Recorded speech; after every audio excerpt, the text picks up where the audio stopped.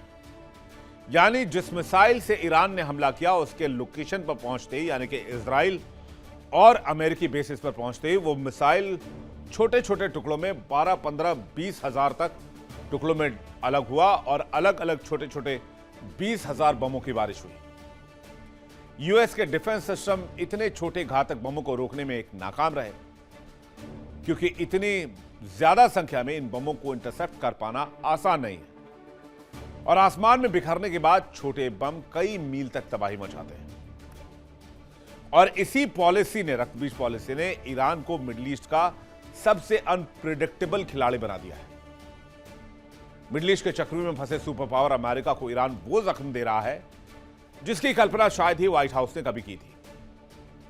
Iran ने super power America को धूल चढ़ा दी और भारी नुकसान झेलने के बाद अपनी साख बचाने के लिए अमेरिकी राष्ट्रपति ट्रंप अब गिड़गिड़ाने को मजबूर हो गए। लेकिन ईरान का इरादा साफ है। वो अपने दुश्मनों को ऐसी शिकस्त देना चाहता है ताकि भविष्य में कोई भी ईरान की सीमा की तरफ आंख उठाकर देखने की जरूरत ना करे। लेकिन आखिर इस लड़ाई में अभी तक क्या हुआ जिससे बाजी पलट गई है? जबकि पेंटागन और डोनाल्ड ट्रंप का मानना था कि अमेरिका चंद दिनों में इस जंग को जीत लेगा और ईरान को नस्तनाबूद कर देगा।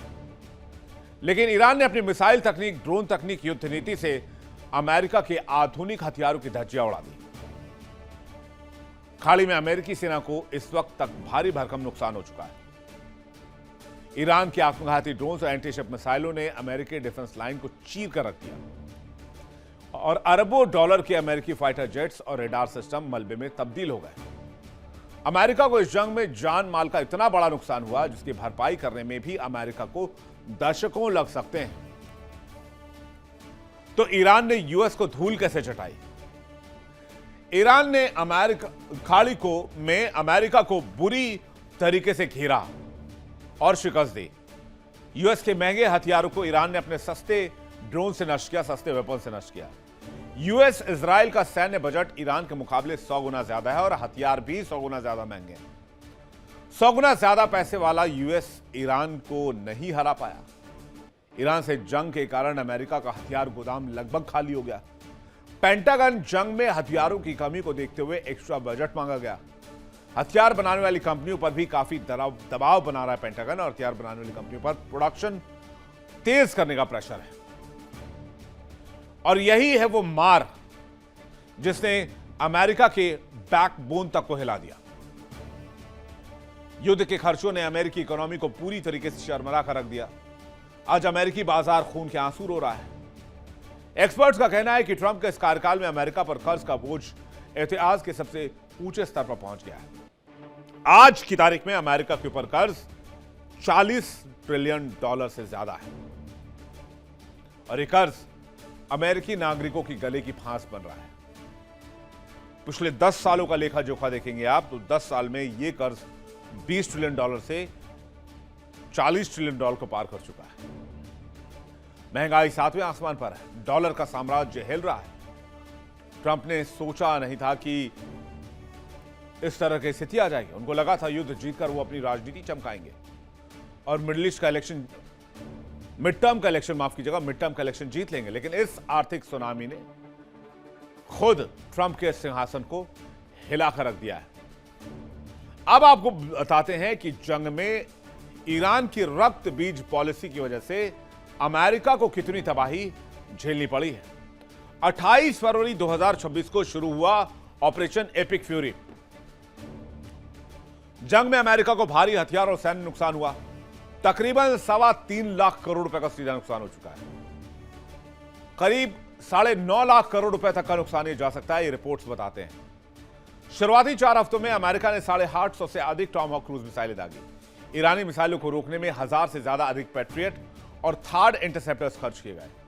अमेरिकी संसद की रिपोर्ट बताती है कि 42 सैन्य विमान नष्ट या क्षतिग्रस्त हुए और 17 हाईटेक MQ-9 रिपर ड्रोन तबाह हुए। कुछ आंकड़े 45 की भी गवाही देते हैं। मिडिल ईस्ट में यूएस का बेस भी ढह गया। कतर, यूएई, जॉर्डन में 20 से अधिक यूएस बेस पर हमले हुए। मिडिल ईस्ट में यूएस बेस के 228 से अधिक सैन्य ढांचे पूरी तरीके से जमींदोज हो गए। पुनर्निर्माण में $5 बिलियन का अतिरिक्त खर्च। जंग में अब तक 18 से 20 अमेरिकी सैनिकों की मौत। 800 अमेरिकी सैनिक गंभीर रूप से घायल भी हुए।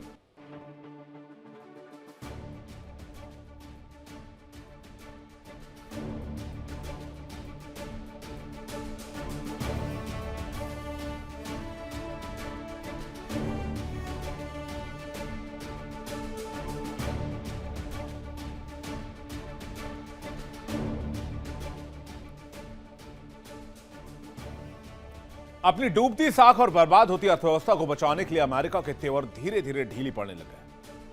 अमेरिकी राष्ट्रपति ट्रंप अब किसी तरह से इस जंग से निकलना चाहते हैं। सूत्रों के हवाले से खबर है ट्रंप बैक चैनल से ईरान के सामने गिड़गिड़ा रहे हैं, डील के लिए भीख मांग रहे हैं। लेकिन दुनिया को बताते हैं कि वॉर हम जीत चुके हैं। ट्रंप इस डील को करने के लिए लंबे समय से चले आ रहे परमाणु समझौते को भी फिलहाल किनारे रखने के लिए तैयार हैं।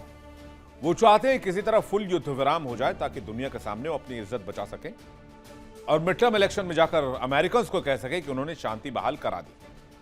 लेकिन क्या ईरान इतनी आसानी से मान जाएगा? ईरान से समझौते को लेकर ट्रंप ने अब क्या बयान दिया है वो भी आपको सुनवाते हैं।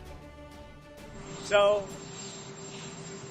they would love to make a deal, but they're not ready to make the right deal in my opinion. Yeah. So they would love to make a deal, but they're not ready to make the right deal in my opinion. Yeah. So they would love to make a deal, but they're not ready to make the right deal, in my opinion. Yeah. So they would love to make a deal, but they're not ready to make the right deal, in my opinion. Yeah. Iran deal तो करना चाहता है, लेकिन वो deal के लिए तैयार नहीं है। ये किस तरह का विरोधाभासी बयान है? ट्रंप के बयान से साफ है कि ईरान सिर्फ और सिर्फ अपनी शर्तों पर बातचीत करना चाहता है। ईरान ने साफ कर दिया, पासा पलट चुका है। ईरान अब किसी के दबाव में झुकने को तैयार नहीं है। तेहरान ने अपने मंसूबों को पूरी तरीके से साफ कर दिया है कि डील होगी तो सिर्फ और सिर्फ ईरान की शर्तों पर। ईरान की मांग है कि अमेरिका मिडल ईस्ट से अपना बोरिया बिस्तर समेटे और यहां से रफू चक्कर हो जाए। ईरान पर लगे सभी तरह के प्रतिबंध हमेशा के लिए हटाए जाएं और युद्ध के नुकसान का हर्जाना दिया जाए। ईरान इस बार अमेरिका को आधा अधूरा नहीं बल्कि एक ऐसा सबक सिखाना चाहता है जो आने वाली अमेरिकी नस्लें भी ईरान के ऊपर हमला करने से 100 बार सोचे पहले। यह स्वाभिमान की वो लड़ाई है जिसे ईरान आखिरी सांस तक लड़ने का ऐलान कर चुका है। जंग के बीच अब ईरान की तैयारी क्या है वो भी देख लीजिए। ईरान का कहना है कि अमेरिका ने बातचीत में धोखा दिया है। अमेरिका को पहले किए गए वायदे पूरे करने होंगे। होर्मुज तभी खोला जाएगा जब यूएस रवैया सुधारेगा, चाल चलन ठीक करेगा। ईरान अमेरिकी आर्थिक दबाव के आगे नहीं झुकेगा। जंग में यूएस का जिसने साथ दिया वो हमारे दुश्मन होंगे। यूएस ने ईरान को एक और वेनेजुएला बनाने की कोशिश की। वेनेजुएला बनने के बजाय ईरान ताकतवर बनकर उभरा। इस महायुद्ध ने दुनिया को एक नया सच दिखाया कि कोई भी सुपर पावर की ताकत अमर नहीं होती। ईरान के जवाबी कार्रवाई ने अमेरिका के घमंड को हमेशा के लिए चूर चूर कर दिया। देखना होगा कि कर्ज में डूबा और युद्ध में हारा अमेरिका क्या ईरान की सख्त शर्तों को मानता है या फिर ट्रंप का यह साम्राज्य पूरी तरीके से ढह जाएगा। आगे आपको दिखाएंगे डोनाल्ड ट्रंप के डी-डे प्लान की कहानी। देखिए इंडिया डेली 24/7 अब आपके स्मार्ट टीवी पर। इंडिया डेली मौजूद है सभी डिजिटल प्लेटफॉर्म पर लाइव और लगातार। इंडिया डेली 24/7 हर दिन राष्ट्र को समर्पित।